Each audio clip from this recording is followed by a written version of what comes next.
Iran में martial law का कोई असर देखने को नहीं मिल रहा। जो सख्ती वहां पर बरती जा रही है, इसका कोई फर्क प्रदर्शनकारियों पर नहीं पड़ रहा है। सख्ती के बाद भी ये देखिए, सख्ती के बाद भी प्रदर्शन जारी है ईरान के अंदर। कई राज्यों में हिंसक प्रदर्शन की तस्वीरें सामने आई है। ईरान सरकार के खिलाफ नारेबाजी और तेज हो गई है, आवाज और बुलंद हो गई है। ये देखिए आप।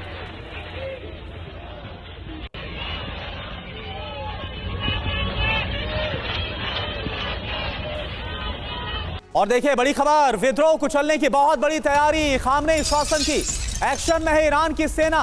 30 प्रांतों में, 31 में से 30 प्रांतों में सेना की तैनाती को बढ़ा दिया गया। ये देखिए, एक तरफ बाहरी मोर्चे पर भी युद्ध की तैयारियां ईरान कर रहा है, और जो अंदरूनी गृह युद्ध इस वक्त छिड़ा हुआ ईरान के अंदर, इस मोर्चे पर भी सेना की तैनाती को बढ़ाया गया है। ये देखिए आप, सेना का काफिला विद्रोहियों के खात्मे की अब तैयारी कर चुके हैं आयतुल्लाह अली खामनेई।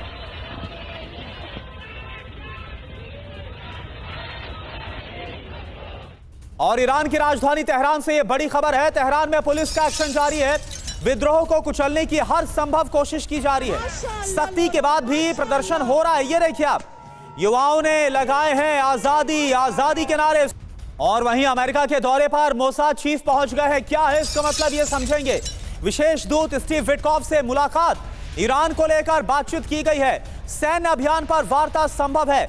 नए ऑपरेशन को लेकर रणनीति को तैयार किया जा रहा है। और आप ये मानिए कि भले ही अभी जो हमला है उसको टाला जरूर, या फिर अभी फिलहाल एक विराम जरूर नजर आ रहा है, लेकिन जिस तरह से रणनीति तैयार की जा रही है, जिस तरह से अमेरिका अपने सेना को बढ़ा रहा है, तैनाती को बढ़ा रहा है मिडिल ईस्ट में, और ईरान की घेराबंदी लगातार की जा रही है, ये मान के चलिए कि अमेरिका इस बार ईरान पर हमला करके रहेगा, इस बात की पूरी संभावना है।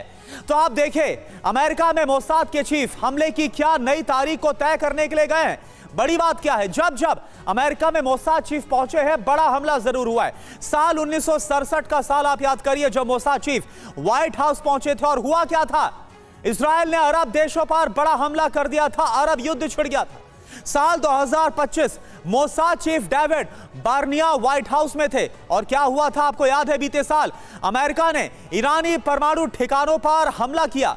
दावा क्या है, ट्रंप हर कीमत पर ईरान में सत्ता परिवर्तन चाहते हैं। मोसाद चीफ के साथ आयतुल्लाह अली खामनेई के खात्मे पर भी चर्चा हो रही है।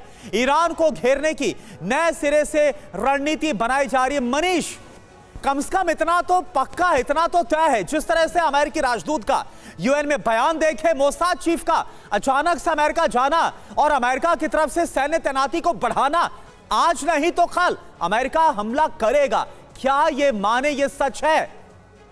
बिल्कुल, देखिए, अमेरिका हमला करेगा, इजराइल वहां पर अपना ऑपरेशन करेगा, लेकिन क्या है कि ईरान के रिएक्शन को देखते हुए इन्होंने सोचा कि हमला करने से पहले अपनी तैयारी पूरी कर ली जाए, और इसीलिए उन्होंने कुछ दिन के लिए ये टाल दिया। देखिए हुआ क्या था कि ईरान के आसपास जो अमेरिका के एयरक्राफ्ट कैरियर और वॉरशिप मौजूद थे, वो सब वेनेजुएला की तरफ भेज दिए थे। हम सब ने अपने दर्शकों को बताया था कि कैरिबियन सी में किस तरह से हमें ट्रंप ने डिप्लॉयमेंट किया है।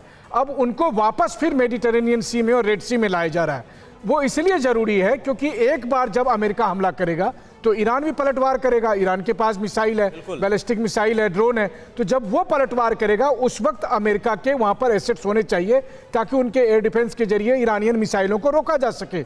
ईरान को नेस्तनाबूद करने के लिए ये सब चीज़ें चाहिए, और इसीलिए इजराइल भी अमेरिका से कह रहा था, मोसाद चीफ यही कह रहे थे कि थोड़ा वक्त और चाहिए, हमें 8-10 दिन का और समय चाहिए, उसके बाद हम कुछ करेंगे। तो अभी कहा यही जा रहा है कि ये हफ्ता दिन का बस पॉज है, उसके बाद फिर अमेरिका उसी मोड में आ जाएगा जैसे पहले था। बिल्कुल, हफ्ता 10 दिन का एक और पॉज है ये, लेकिन इसके बाद अमेरिका उसी मोड में आएगा जैसे उसकी तैनाती पूरी हो जाएगी।